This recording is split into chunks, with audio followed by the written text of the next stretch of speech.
నాకైతే కొన్ని మెగా ఆలోచనలు ఉన్నాయి, మీరందరూ గుర్తుపెట్టుకోవాలి.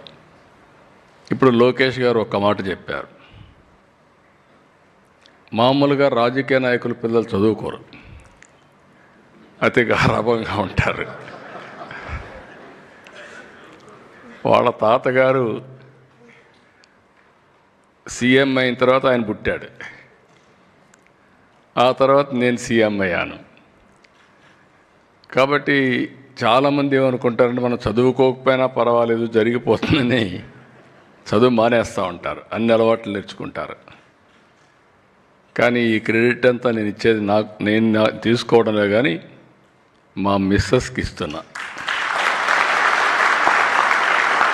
ఆవిడెప్పుడూ శ్రద్ధ పెట్టేది, ఇల్లంటే నేను ఎప్పుడూ రాజకీయాలు చేస్తున్నా, ప్రజాసేవలో ఉంటాను, కుటుంబాన్ని మొత్తం ఆవిడ పట్టించుకునేది. నేను ఆయన చదువుకున్నంత వరకు స్కూల్కి ఎప్పుడు పోలేదు,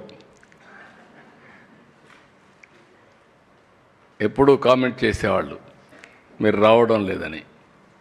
కానీ ఒకే ఒక పని చేశాను, ఆయనకు హై స్కూల్ డేస్లో కొంత ప్రాబ్లం ఉంది, ఇంకా బాగా చదువుకోవాలి, ఫండమెంటల్స్లో కొంచెం వీక్గా ఉన్నారంటే నారాయణ గారిని పిలిపించి, నారాయణ గారు మంచి టీచర్లు పంపేయండి, ఇతను మేము అక్కడికి బయట పంపించాలంటే ఆ ఫౌండేషన్ లేకపోతే మళ్ళీ తిరిగి వచ్చేస్తాడు, అది రాకుండా ఉండాలంటే మీరు కొద్దిగా ఫోకస్ చేయమని చెప్తే ఒక 1.5 year, ఒక 1 year అనుకుంటాను, రైట్ టైం. అక్కడి నుంచి ఎఫెక్టివ్గా కోచింగ్ ఇప్పించా, సప్లిమెంటేషన్. అది అయిన తర్వాత కానిగి మెలని పంపించాలంటే మెరిట్తో రాజిరెడ్డి గారు అక్కడ తీసుకున్నారు. ఆ తర్వాత ఆయన స్వశక్తితో వరల్డ్ బ్యాంక్లో పనిచేశాడు, అప్రెంటిస్గా ఒక కంపెనీలో పనిచేశాడు, సింగపూర్ పిఎం ఆఫీసులో పనిచేశాడు. దెన్ ఆటోమేటిక్గా స్టాన్ఫోర్డ్లో వాళ్ళే పిలిచి ఎంపిక చేసుకునే పరిస్థితికి వచ్చారు. ఎందుకు నేను ఇవన్నీ మీకు చెప్పానంటే, ఒకసారి మీరు స్టాండర్డ్గా తయారు చేయగలిగితే ఇంకక్కడి నుంచి తిరిగి చూడవలసిన అవసరమే ఉండదు. నేను ఫస్ట్ టైం ముఖ్యమంత్రి అయ్యాను. ముఖ్యమంత్రి అయితే ఆల్ ఇండియాలో ఐఐటీస్ అడ్మిషన్స్ ఎన్ని ఉన్నాయని చూశాను. చూస్తే మన వాళ్ళు చాలామంది ఐఐటి చదవడం లేదు, ఎంపిక కావడం లేదు. నాకు అక్కడ మీ అందరికీ కొంతమందికి ఐడియా ఉంటుంది, ఐఐటి రామయ్య అని ఉంటాడు, చుక్కా రామయ్య, ఒక బ్యాగ్ వేసుకొని తిరుగుతూ ఉంటాడు. ఆయన చూస్తే మనకి ఈయన అనిపిస్తుంది. కానీ ఒక టెస్ట్ పెడతాడు, 10,000 మంది అటెండ్ అవుతారు, అక్కడి నుంచి 100 మందిని సెలెక్ట్ చేస్తాడు. నా దగ్గరికి చాలామంది వచ్చారు, మీరు ఐఐటి రామయ్య చెప్పండి సీట్ ఇప్పించమని. నేను ఫోన్ చేస్తే మీరు ఏదైనా అడగండి కానీ సీటు మాత్రం ఇవ్వనని కరాఖండిగా చెప్పేసేవాడు. చాలామంది అఫెండ్ అవుతారు, సీఎంలు కోప్పడతారు, ఏంటి ముఖ్యమంత్రి చెప్తే సీట్ ఇవ్వ ఏంటి నీ కథ అని.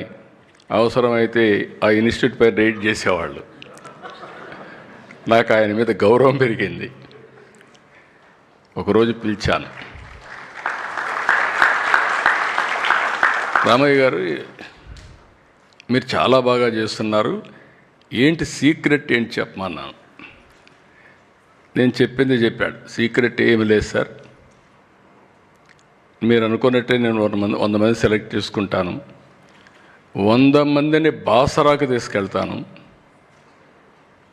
అక్కడ గోదావరిలో స్నానం చేపిస్తాను, 3 రోజులు అక్కడే పెట్టి మెడిటేషన్ చేపిస్తాను, అక్కడి నుంచి తీసుకొస్తే మాత్రం ఇంకా రుబ్బుడు తప్ప వేరే కార్యక్రమమే లేదు.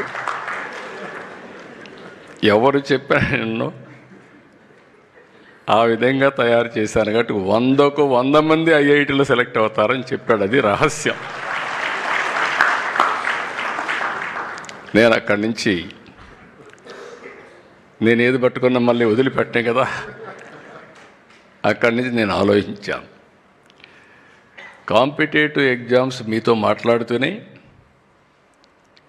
ఆల్ టాప్ పీపుల్ అందరిని రమ్మని అప్పట్లోనే ఈ కార్పొరేటు అందరిని రమ్మన్నాను. మీరందరూ ఏం చేస్తారో నాకు తెలియదు. మనం ఐఐటికి పోవాలి, ఇండియాలో ఉండే ఐఐటి సీట్స్ మనం కనీసం 5-6% సంపాదించుకోవాలని చెప్పి గట్టిగా చెప్పాను, ఒక 2-3 ఏళ్ళు పెట్టి. ఆ దెబ్బతో మీరు చూస్తే ఈరోజు భారతదేశంలో ఐఐటి ఎక్కువ అడ్మిషన్స్ వచ్చేది తెలుగు పిల్లలకే వస్తున్నాయి, 20% పైన. ఒక స్టేజ్లో బిట్స్ బిలాని వాళ్ళకు ఆశ్చర్యం వేసింది. బిట్స్ బిలాని ఎగ్జామ్లో మొత్తం ఆంధ్ర వాళ్ళు వచ్చేస్తున్నారు, 70% వస్తున్నారు. ఇది బిట్స్ బిలాని కాదు, ఇది ఆంధ్ర బిలాని అయిపోయింది. ఏం చేయాలని మీరు ఏదో డూప్లికేషన్ ఏదో చేస్తున్నారు కాబట్టి మార్కులన్నీ మళ్ళీ క్వాలిఫికేషన్స్ మారిస్తే కూడా మళ్ళీ అదే మరిగి వచ్చారు. అంటే ఒక్కసారి ఇంట్రెస్ట్ క్రియేట్ అయితే ఎట్లుంటుందో ఇది ఒక చరిత్రని మీ అందరికీ విజ్ఞప్తి చేస్తున్నా. నేను కూడా టీచర్ కావాల్సిన వాడిని. యూనివర్సిటీ చదివేటప్పుడు మా వైస్ ఛాన్సలరు నన్ను పిలిచి, నేనంటే అభిమానంగా ఉండేవాడు, నన్ను పిలిచి అడిగాడు, నీవంటే నాకు అభిమానం, మెరిట్ ఉంది, నువ్వు టీచర్గా చేరతానంటే ఎకనామిక్స్లో నేను ఇంటర్వ్యూ పెట్టి చేయగలుగుతానంటే నేను ఒకటే చెప్పాను మా వైస్ ఛాన్సలర్కి, నేను టీచర్గా చేరడం లేదు, నేను ఎమ్మెల్యేగా పోటీ చేస్తున్నాను అంటే నేను అప్పటికే నిర్ణయం చేసుకున్నాను అని చెప్పి. అంటే ఆయన ఒక మాట అన్నాడు, అందరూ లెక్చరర్ ఉద్యోగం అంటే మంచి ఉద్యోగం, మీకన్నా వారానికి 4 గంటలు పనిచేయాలి.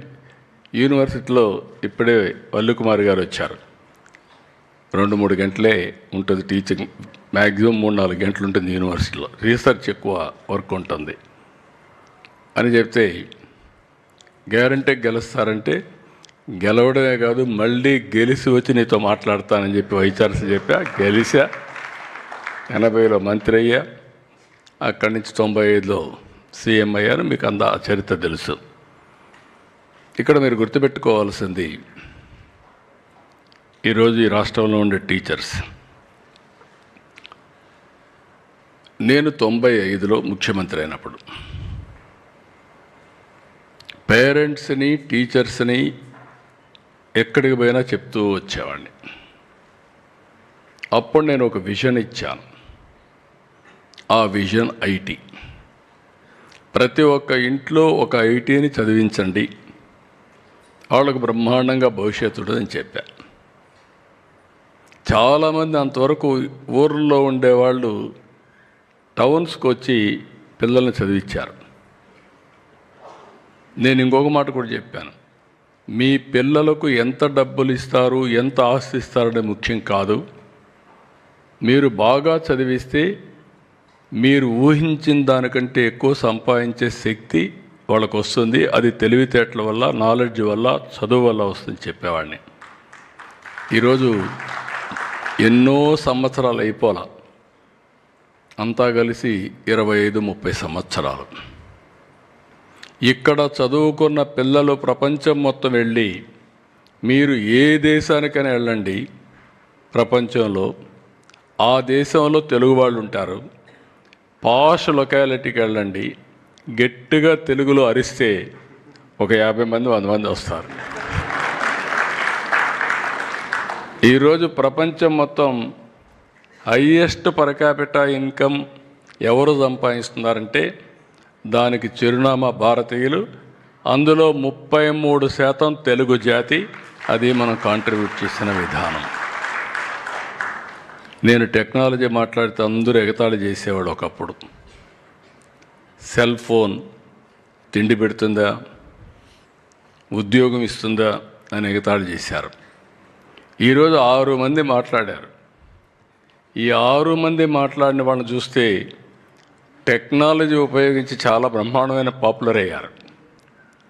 ఆ శ్రీధర్ లాంటి టీచర్లు అయితే ఆన్లైన్లో పెట్టి డబ్బులు తీసుకొని సంపాదించి స్కూల్ డెవలప్మెంట్ చేశారు. నాకు అందుకే ఇప్పుడు ఒక ఆలోచన వచ్చింది, మీరు వస్తూ ఉంటే మీరందరూ ప్రతి ఒక్క స్కూల్లో ఒక సోషల్ మీడియా ప్లాట్ఫామ్ ఒకటి పెట్టి మీరు చేసే పనులన్నీ సోషల్ మీడియాలో పెట్టి మీ పాత స్టూడెంట్స్ని మిగిలిన వాళ్ళని మీ ప్రాంతంలో ఉండే ప్రజలను కూడా దాంట్లో కానీ ఇన్వాల్వ్ చేసి చేయగలిగితే మీ స్కూల్కి ఎంత డబ్బులు కావాలంత డబ్బులు వస్తుంది, ఎంత నాలెడ్జ్ కావాలంత నాలెడ్జ్ వస్తుంది. సక్సెస్ అయిన పిల్లలను కూడా అల్యూమ్నా పిలిపించి కానీ మాట్లాడిస్తే వీళ్ళకి స్ఫూర్తి కూడా వస్తుంది. ఎప్పుడన్నా వచ్చినప్పుడు నెలకొకసారి 1 గంట 2 గంటలు వాళ్ళ దగ్గర కూడా టీచ్ చేయించగలిగితే, వాళ్ళ అనుభవాలు చెప్పగలిగితే బ్రహ్మాండంగా ముందుకు పోయే పరిస్థితి వస్తుంది. ఇక్కడ నేను మిమ్మల్ని కోరేది ఏంటంటే, నాకు ఒక అంబిషియస్ ప్లాన్ ఉంది. 2016లో మనకు రాష్ట్ర విభజన జరిగింది. అంతకుముందు నేను చాలా కష్టపడి ప్యాషన్తో హైదరాబాద్ని డెవలప్ చేశా.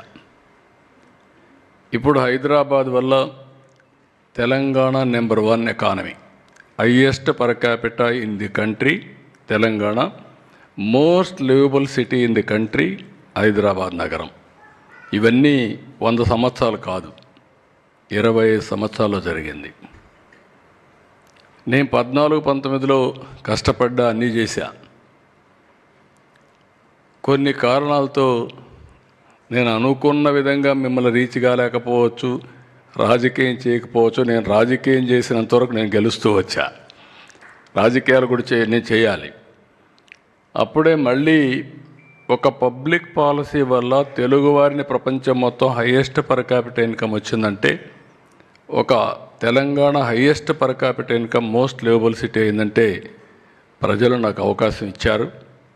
9 సంవత్సరాలు ఉన్నాను. నేను తీసుకున్న నిర్ణయాలన్నీ ప్రజా జీవితాల్లో మార్పులు వచ్చాయి.